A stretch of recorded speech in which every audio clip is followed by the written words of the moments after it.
Assalamualaikum warahmatullahi wabarakatuh. Pembahasan pada video ini adalah mengenai uji binomial. Salah satu statistik non-parametrik yang digunakan untuk menguji hipotesis deskriptif bila jenis datanya berskala nominal adalah uji binomial.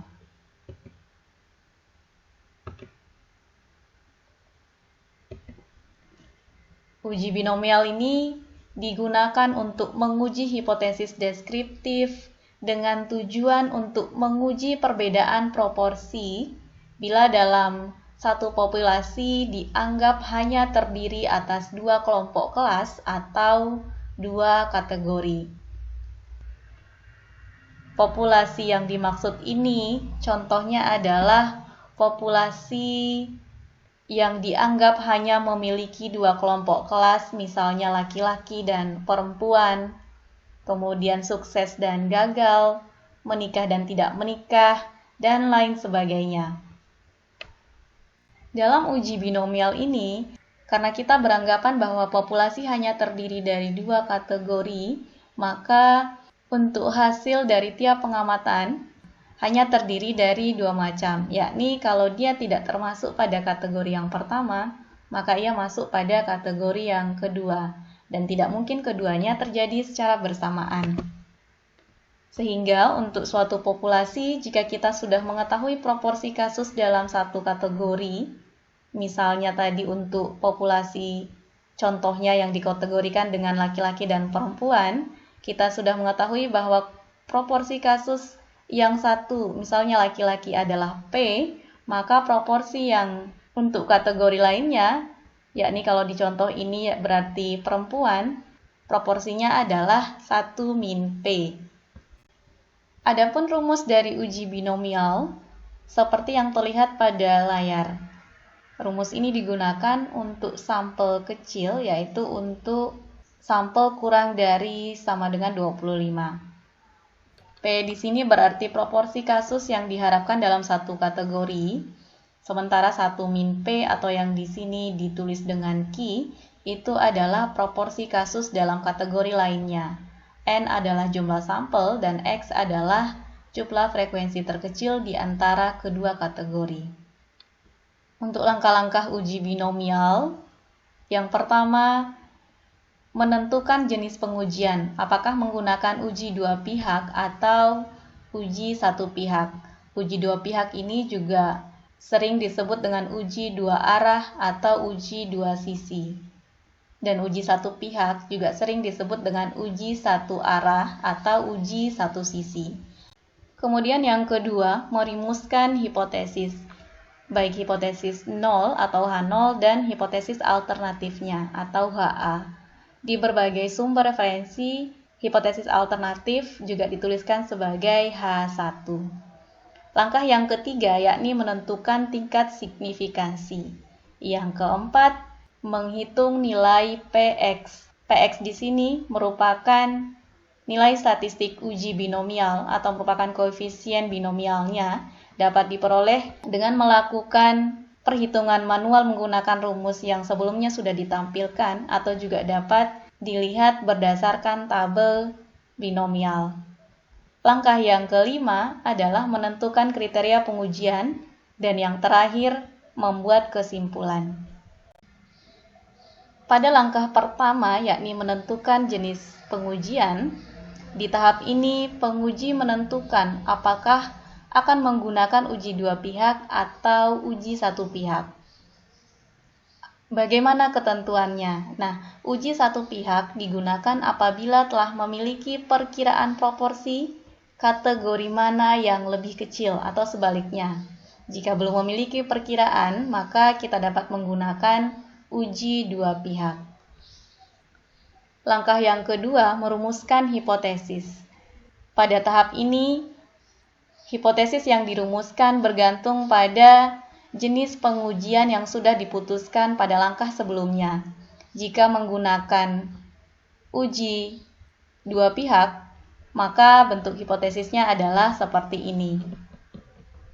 Namun jika menggunakan uji satu pihak, maka bentuk hipotesisnya adalah seperti yang di bawah. Langkah berikutnya adalah menentukan tingkat signifikansi. Tingkat signifikansi atau yang biasa disimbolkan dengan alfa ini merupakan bilangan yang mencerminkan seberapa besar peluang untuk melakukan kekeliruan menolak H0 yang seharusnya diterima. Sementara itu, kebalikan dari tingkat signifikansi disebut dengan tingkat kepercayaan. Dengan nilai dari tingkat kepercayaan ini adalah 1 min alfa. Penentuan penggunaan seberapa besar alfa atau tingkat signifikansi ini bergantung pada keputusan dari peneliti. Misalnya saat peneliti memutuskan untuk menggunakan alfa sebesar 5%, maka ini berarti tingkat kepercayaannya adalah 1 min alfa, yakni 95%. Demikian juga untuk pemilihan besar alfa lainnya. Langkah keempat yakni menghitung nilai PX atau menghitung nilai statistik uji binomialnya. Nilai PX ini dapat dihitung dengan menggunakan rumus uji binomial yang telah ditampilkan atau dituliskan pada slide sebelumnya, atau juga dapat dilihat dari tabel binomial.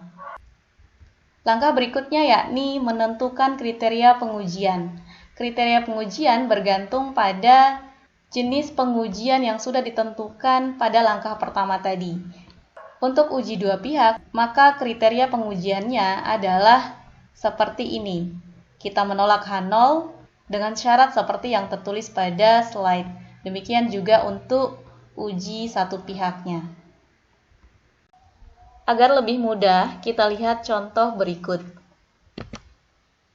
Misalnya dilakukan penelitian untuk mengetahui kecenderungan dari mahasiswa Tadris Matematika UIN Mataram dalam memilih mata kuliah pilihan A atau mata kuliah pilihan B. Berdasarkan 10 anggota sampel yang dipilih secara acak, ternyata terdapat 3 orang mahasiswa yang memilih mata kuliah B dan sisanya memilih mata kuliah pilihan A. Ujilah pada taraf signifikansi 5%, apakah proporsi mahasiswa yang memilih mata kuliah pilihan A berbeda dengan yang memilih mata kuliah pilihan B. Seperti yang sudah dijelaskan sebelumnya, langkah pertama yang dilakukan adalah menentukan jenis pengujian. Karena pada contoh ini tidak diberitahukan arah perbedaannya dan yang akan diuji adalah apakah proporsi mahasiswa yang memilih MK pilihan A dan B berbeda ataukah sama, maka digunakan uji dua pihak. Langkah berikutnya adalah merumuskan hipotesis. Karena yang kita gunakan adalah uji dua pihak, maka rumusan untuk hipotesis 0 dan hipotesis alternatifnya seperti yang terlihat pada layar. Di mana H0-nya adalah proporsi mahasiswa yang memilih mata kuliah pilihan A dan mata kuliah pilihan B itu sama. Dan hipotesis alternatifnya adalah proporsi mahasiswa yang memilih mata kuliah pilihan A dan mata kuliah pilihan B berbeda. Langkah ketiga yakni menentukan tingkat signifikansi atau menentukan alfa. Pada soal telah ditentukan alfa yang digunakan adalah 5%, sehingga dapat diketahui tingkat kepercayaannya adalah 1 min alfa, yakni 95%. Langkah keempat adalah menghitung nilai statistik uji binomial atau koefisien binomial. Pada pembahasan ini ditulis dengan PX. Nilai PX ini dapat diperoleh dengan dua cara, yakni yang pertama dengan perhitungan manual menggunakan rumus yang telah ditampilkan sebelumnya. Atau cara yang kedua, yakni dapat diperoleh dengan melihat tabel binomial. Kita lihat satu persatu. Untuk cara yang pertama, yakni dengan perhitungan manual menggunakan rumus seperti yang ditampilkan pada layar. Dari soal diketahui bahwa jumlah sampel yang digunakan adalah 10 mahasiswa, sehingga N-nya adalah 10.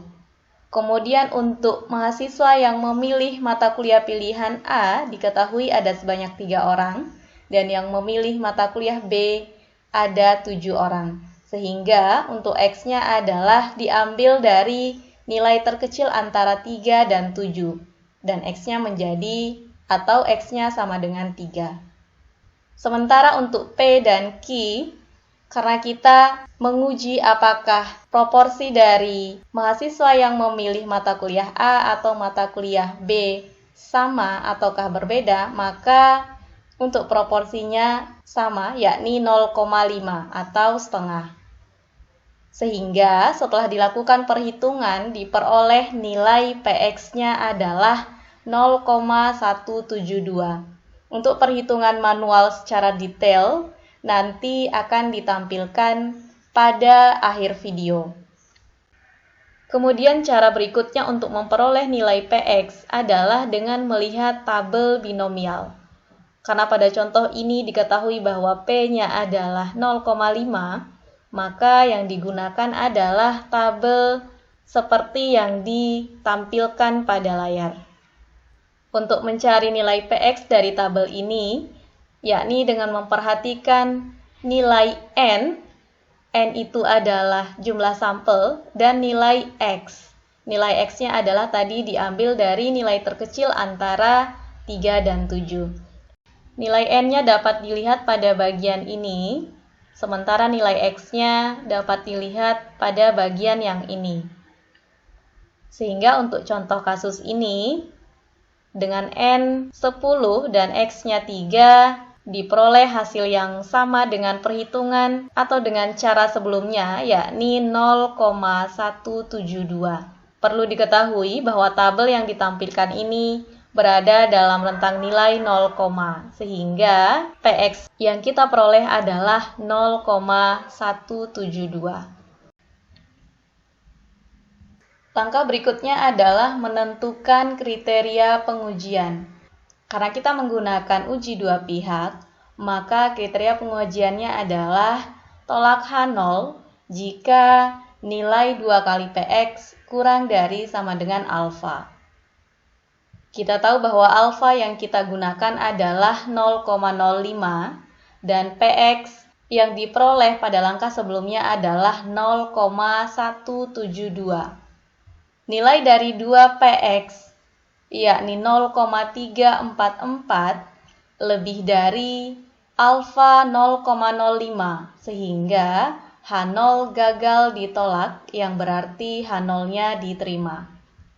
Dengan demikian, kesimpulan yang dapat ditarik yakni dengan tingkat signifikansi 5% atau dengan tingkat kepercayaan 95%, dan dengan data sampel yang ada, disimpulkan tidak terdapat cukup bukti untuk menyatakan bahwa terdapat perbedaan yang nyata dari proporsi mahasiswa yang memilih mata kuliah pilihan A dan mata kuliah pilihan B, atau proporsi yang memilih mata kuliah pilihan A dan mata kuliah pilihan B sama.